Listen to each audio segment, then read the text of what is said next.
Before you had words, your body was already listening. So part of our healing journey, what we've chose to come into this life, actually begins in the womb. And what happens in the womb is that the mother carries the belief systems of not just her female lineage, but of the male lineage, but also of the father. So through the wombs of time, we carry the belief systems of unworthiness, of not being wanted, of rejection, abandonment, of all of these things. And we absorb the mother's nervous system when we're in the womb. We absorb her thoughts and feelings, and they become part of our belief system. So if your mother's going through a really traumatic pregnancy, maybe there's anger or violence, or like all sorts of different things, or maybe your mother's lost a child and she's grieving, but she's never actually had that chance to grieve that child. So there's going to be a lot of anxiety. So you might find that you go through life and you're filled with anxiety, and you can't explain where it comes from.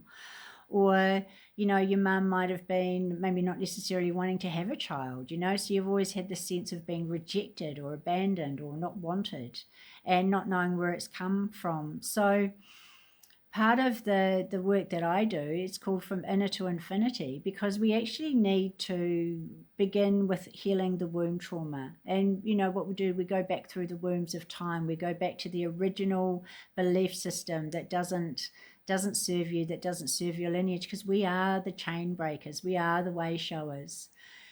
Breathing inner to infinity then incorporates the inner child, because the inner child is the one that grows up with the perception of who it thinks it's meant to be, so it may have grown up in violence, or it may have been neglected, may have been abandoned, may have been rejected, all of those things. So we keep attracting those things into our lives. Or you may have had like a really controlling parent, or a really absent parent, or an overprotective parent. So we form all of these belief systems around ourselves as children, and we carry them into our adult lives, and we manifest them in our relationships and in all things that we do.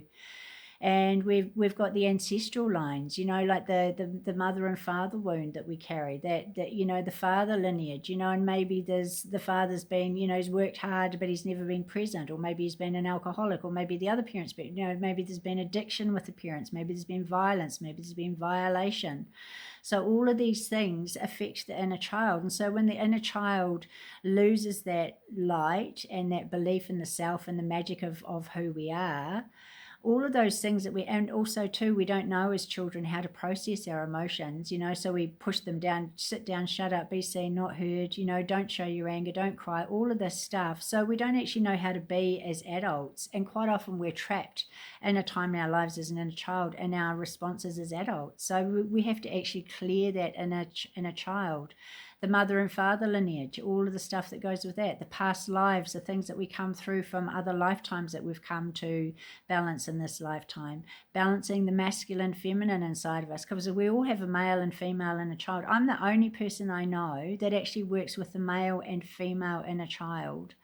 And it's such a powerful process, because when those two parts of us come into alignment, and the inner masculine, inner feminine are working together in harmony, everything changes. We need to work through the saboteur, that part of ourselves that like we might be doing things, might be going really well, and we'll sabotage it because we don't believe that it's going to be, that it's going to work out. And that's been our pattern. It's been a protective thing. So, learning to balance the saboteur. There's so many different aspects of us that we carry inside of us that we need to bring into alignment, and all of it is leading to infinity, from inner to infinity, from inner being in the womb to infinity, which is becoming the embodiment of your higher self, because we actually need to be moving into a higher state of consciousness, but we actually need to move through the levels first to get there.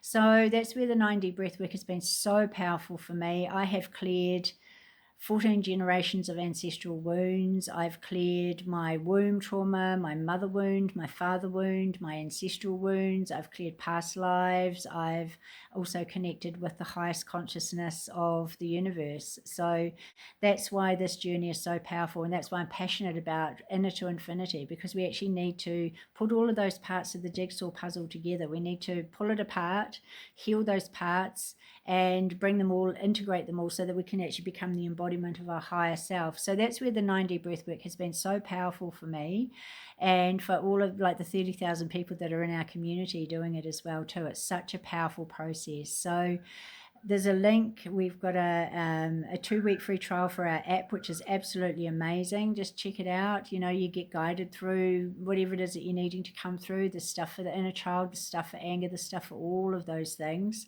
There's a 5-minute experience there. Put the headphones on, jump in and just enjoy and see how um, everything changes. And there's also a link to join our community of like-minded people all around the world that are doing this work, that are here to transform, and we are here to change the world. So looking forward to sharing your journey, and have a beautiful magical day just being you and knowing that you are enough.